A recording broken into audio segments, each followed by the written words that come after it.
Welcome back to Q Entertainment, where we are continuing to play Magic the Gathering. In our previous game, we unlocked a new deck called Mutation Station. I would like to give that deck a playthrough, as that seemed like a very interesting name, Mutation. It's one of the abilities of the Magic card. You can mutate one creature onto another creature, and you get the abilities of both. You can choose which one you want to be the one on top, whose attack and toughness you get to keep. So here is our first look. Very expensive mana costs. We have one cheap creature and the fairy that has 3 mana cost. Hopefully we draw a land. Opponent is white.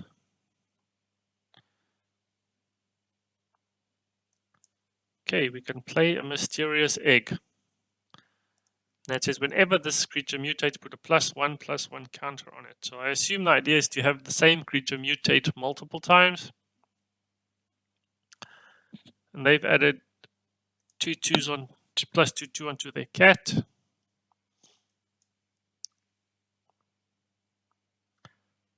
We could return that to their hand, and then it loses the +2/2. But I think we'll add Death Touch to our Boot Nipper, and we'll attack them for 0. Just as a joke, really. Hopefully, doesn't cost us anything. Okay, they also have Destroy all non-land permanents. Okay, it's still white. They don't attack. That worked. Put +1/+1 and lifelink on target creature. That's interesting. I wonder if we need to play that on anything. Could play it on the egg. It's an instant spell, so this one. Let's now attack. This we can save for potentially something else when this gets bigger, potentially. Could be just +1/+1 trample and lifelink. Do they equip it?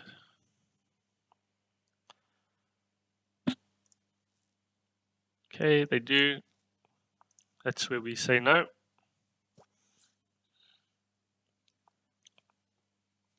That means they have to recast and re-equip it. That's 3 mana, so we won't get that.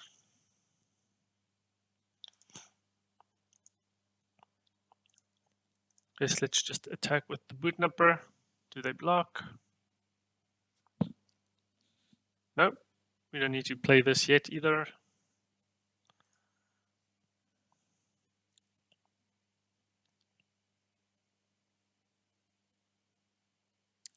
We still need to draw more land. Okay, they play the cat again. That's fine.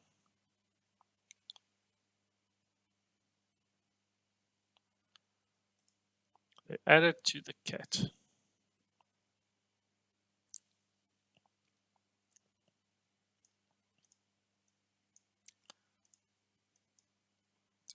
I'll add +1/+1.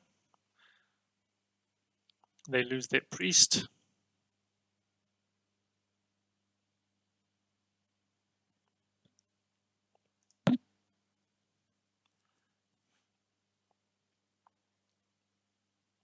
Let's attack with the egg. If they block, we can play this, and the cat. Well, actually, no one will die. Let me see. +0, +2. No.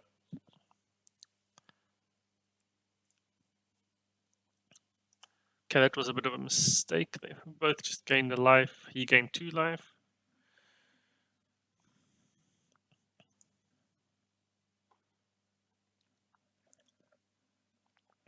I don't think they will attack. This is Death Touch, so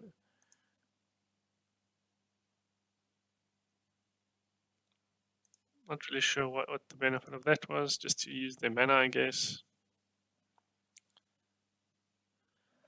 Hopefully we get some more land. Okay, they decide to block. We will play this. So to add +2 to ours, -2 to theirs. I'm not sure why they attacked. Okay, we'll mutate onto the egg. It will get +1/+1. We'll go. So here you get to choose which one's on top. We'll put the C-octopus on top. And we will attack with everything. We get to draw a card. We can play our extra land, finally. That's pretty useful. Birth of Militus. They can draw land, get a wall, gain life. Luckily for us, both of these will kill the wall. This one says if they gain life, they gain another life. We have another egg. Tomb Raider, so play that. We draw another card. Not really sure this is going to add any value at the point, but I mean, we have nothing else to cast with our mana, so might as well play it. Let's attack all in. Won't be able to block his angel anyway. Their angel. Tubby Tanner. Surely they will not block the boot number. It has Death Touch. We get to draw another card. Insatiable Hemophage. Death Touch. Mutate. Whenever this creature mutates, each opponent loses X life and you gain X life. Where X is the number of times this creature has mutated. And this one has mutated already once, so if it attacks, it will give us 2 life and the opponent lose 2 life. See, can't play this. This is interesting. Lock me a serpent, sacrifice an island. Can't be blocked. Sacrifice a swamp, you gain 1 life. Exile 5 other cards from an opponent's graveyard. Return Lockmere from the graveyard to your hand. Oh, wow, okay, so it can come back.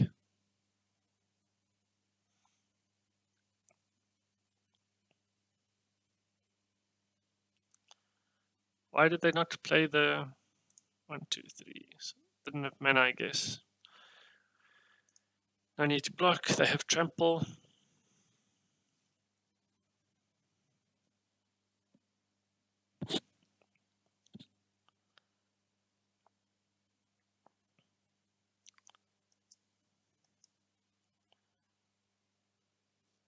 So this is interesting. Whenever this creature mutates, the opponent sacrifices a creature. So I think it's useful to mutate onto our flying creature. Since it has Death Touch, we could use it to block their angel.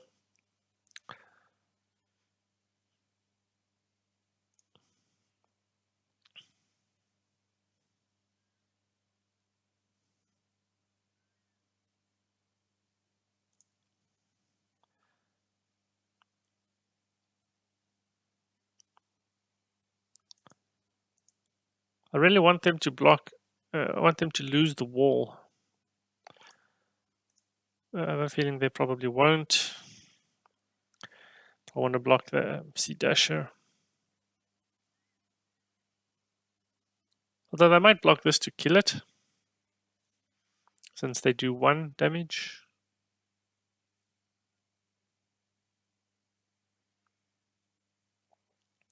Yes, so if we are able to cast this the next spell, they will have to sacrifice their angel.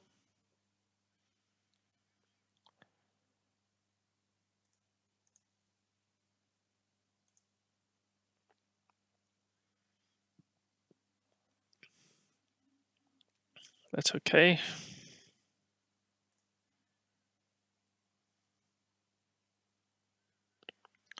Also a good spell. If we mutate, the opponent has to tap their creatures.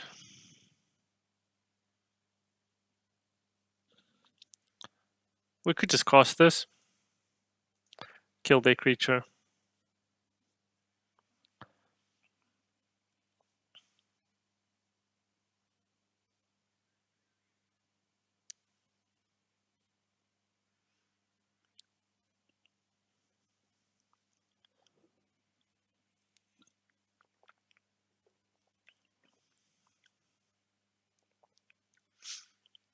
That is okay.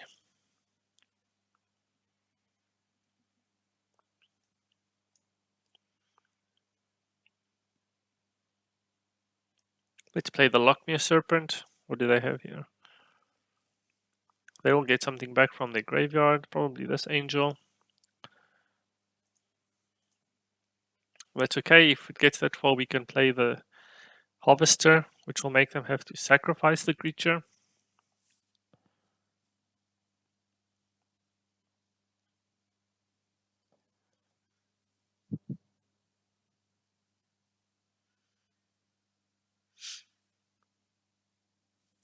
So in Underworld Sentinel, also interesting, whenever it attacks, exile a target creature card from the graveyard, and when Underworld Sentinel dies, put all exile cards back onto the battlefield. That's interesting. It's a potential way to play big creatures without paying their mana cost.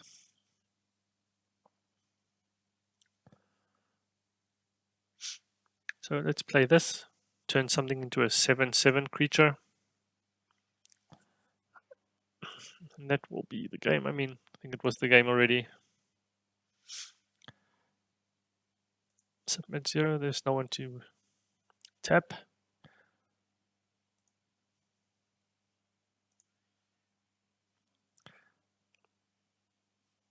Yep, the opponent's had enough. Upgraded to bronze. Nice. This deck's pretty fun so far. Only played it once. It was quite entertaining, quite fun. We get a new card. What is Sage of Mysteries? Whenever an enchantment enters the battlefield, under your control, target player mulls 2 cards. So player mulls 2 cards. So I think there's a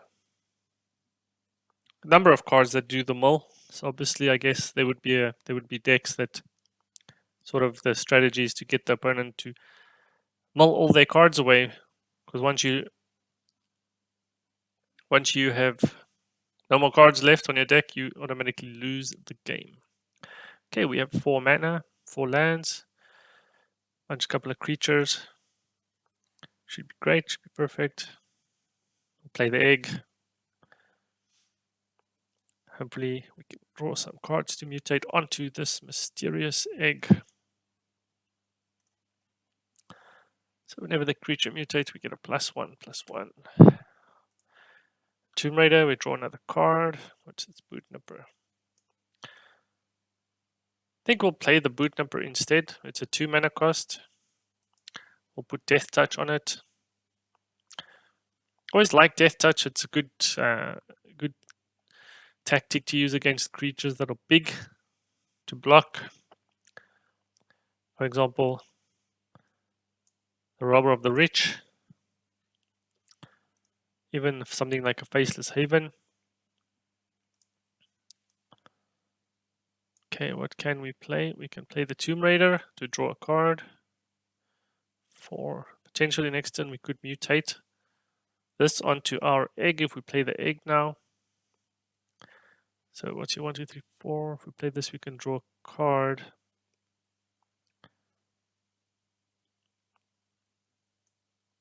Let's play the egg.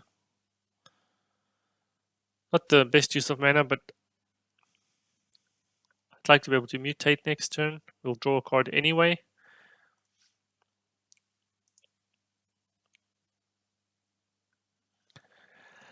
I'd like to get something bigger on the battlefield. The opponent might have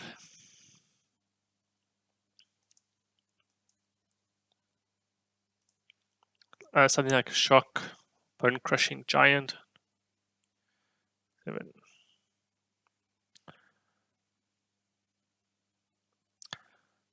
Frostbite, okay. It's okay, we still get to keep the creature. Opponent said no. I wonder if the opponent has had too many lands in their... Opponent had too much land in their hand.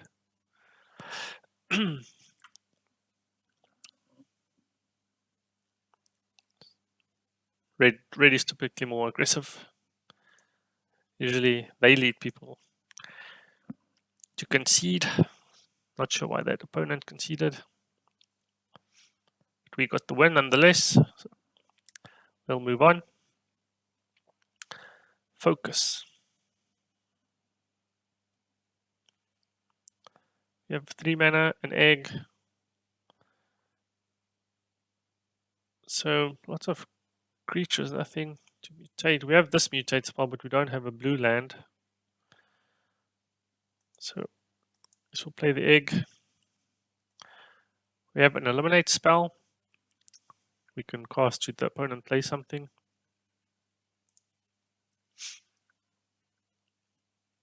What is this magmatic channel? As long as there are 4 or more instant and sorcery cards in your graveyard, gets +3/+1. Discard a card. Exile the top card.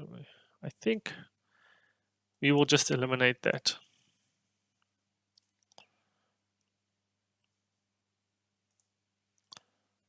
It's a rare card. It's a 1/3, so it can block lots of other things.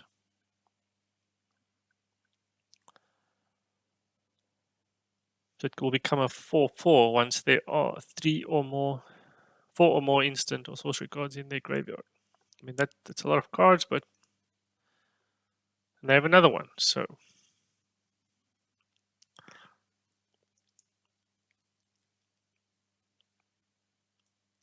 +1/1. This will make it. Yep, we'll give it. We can attack. We get lifelink. That's the main purpose, really.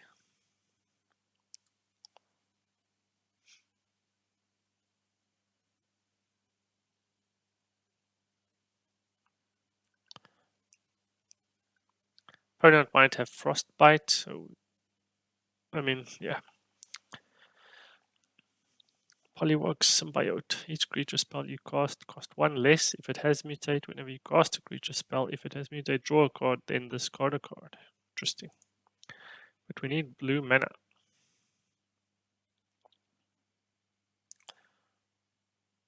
Okay, they discarded the instant cards. They need 1 more, and then this will become a 4/4.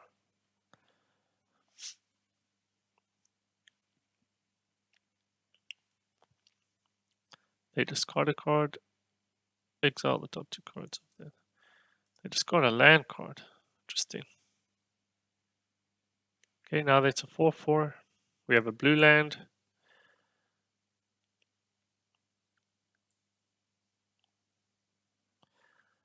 We could mutate now. Get the ability from this, the draw card draw.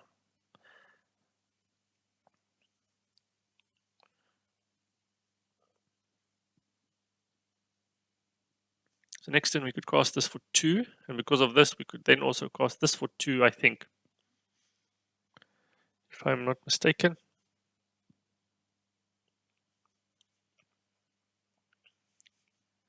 1, 2, 3, 4, 5.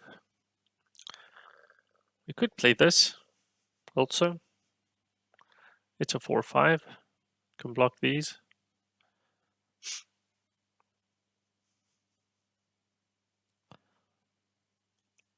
What is this? When Atlas enters the battlefield, target opponent looks at the top 3 card of your library and separates them into face down, pile, and face pile up. Put 1 pile into your hand and the other into your graveyard. That is also interesting. This makes things cheaper for us to cast. I think that's good. Let's get that onto the battlefield. Let's give it Death Touch. Let's discard the egg. It goes on top.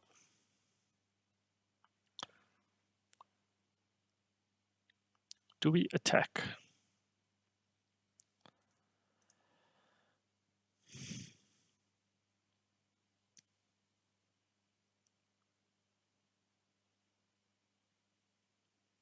Sure, why not? If they block, we exchange creatures. I think that's okay at this point in time. Hopefully we get to play this. This is interesting. So once it attacks, we get to exile creature cards from the graveyard, and when it dies, we get to bring them back.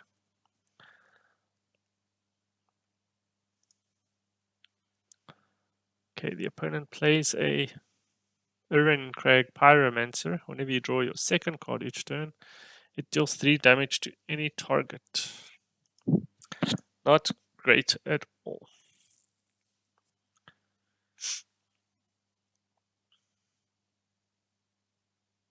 I think we'll play the Underworld Sentinel.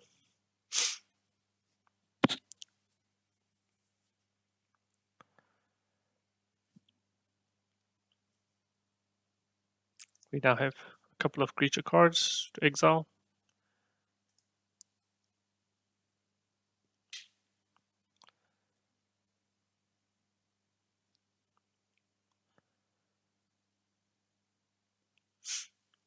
They place. Really, the Everwise gets +1 for each instant sorcery card in the graveyard. Whenever you discard one or more cards for the first time, each turn draw that many cards.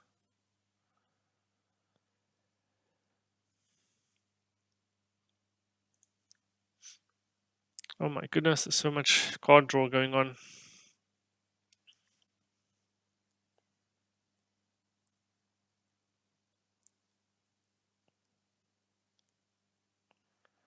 Oh, 5. We will need to do something pretty soon.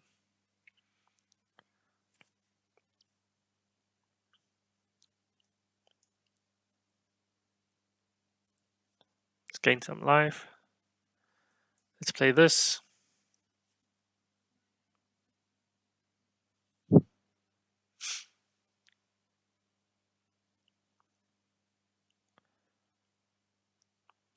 Although this will die to this because they will just draw a card and do 3 damage.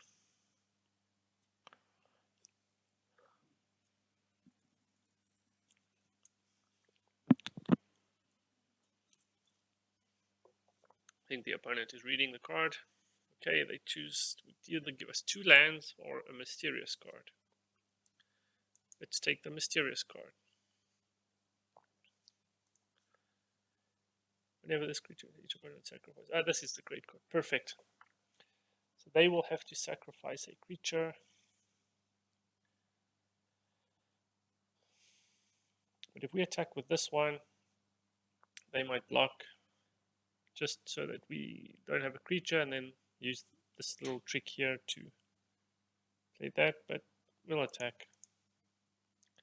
You get to exile this card. If it dies, it comes back, so that's fine. We should have something to mutate onto. Unless the opponent has some spell to counter that.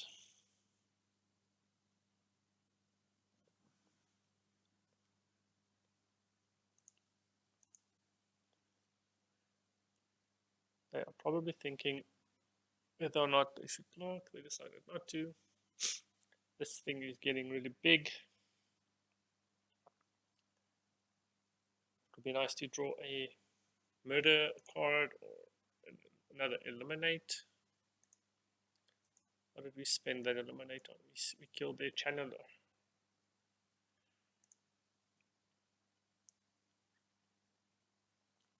I like this little icon they put, this little 8 they put over here. Sort of tells you how many cards they have, makes it easy to work out.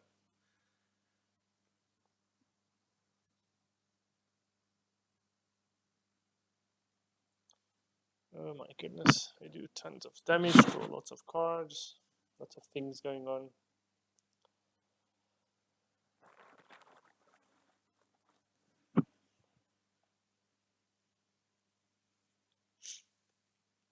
Opponent attacks all in, 14 damage. Do they have buff spells? Do they pump these guys?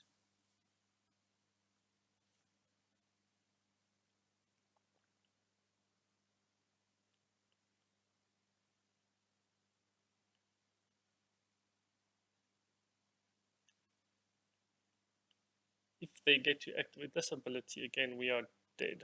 It's done for.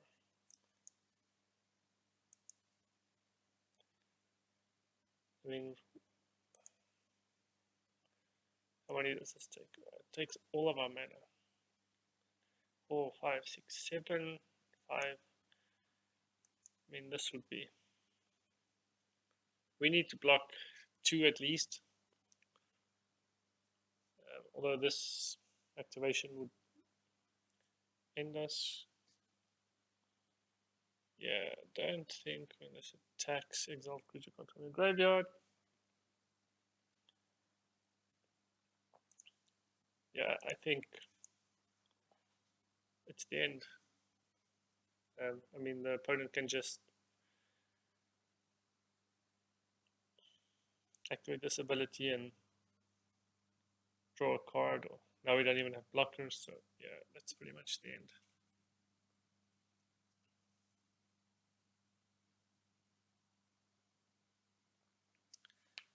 Yeah, we needed to draw more eliminates or something like that.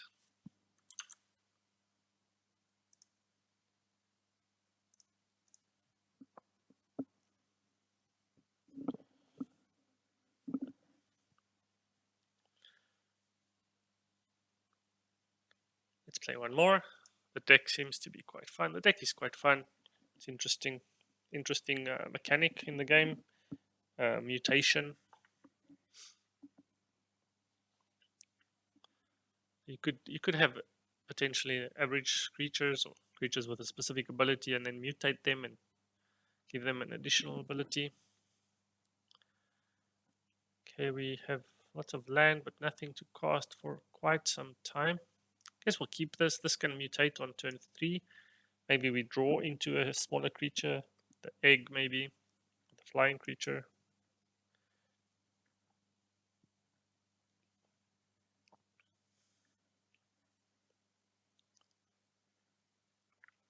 Opponent has nothing. We draw another spell.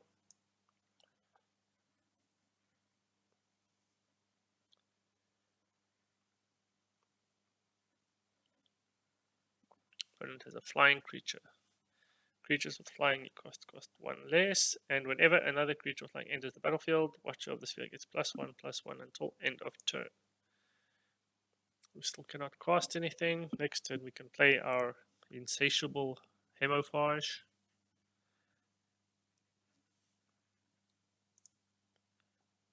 They get a Jubilant Skybond. Spells your opponent cost.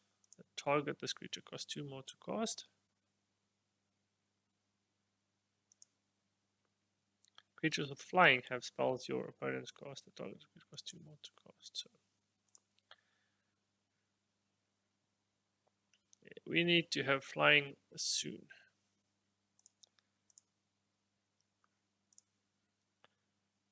That's not great. I mean, what can we cast here? We can. That's it. That's all we can cast.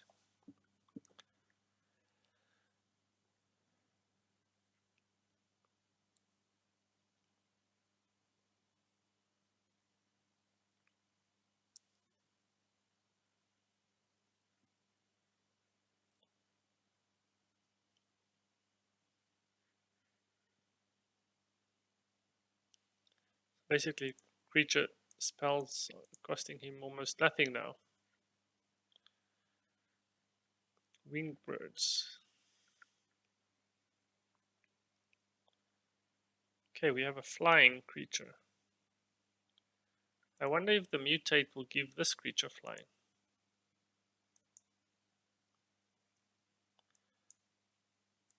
Think so. Let's find out.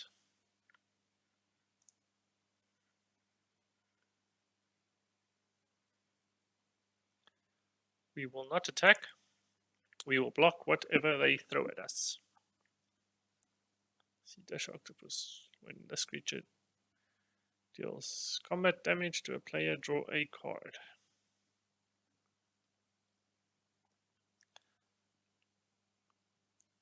Ah, great. I put all the cards back into our hands.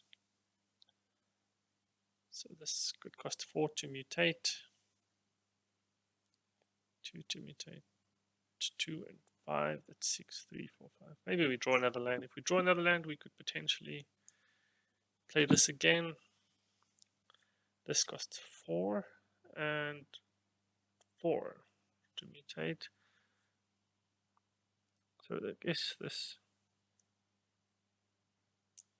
we just play the thing. Oh, we don't have enough land, so I thought we had an extra land. 4, 5, 6, 4, and 3. No, we needed 7. I think the opponent is just starting to overwhelm us now.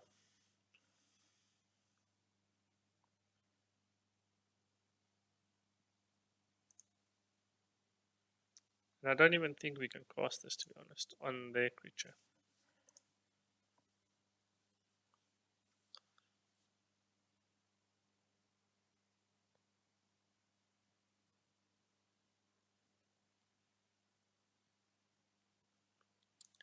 Yeah, I mean, we can.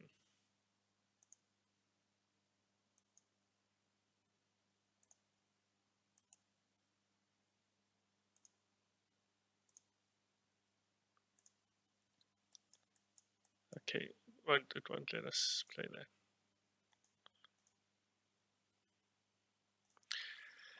Yeah, no point in blocking.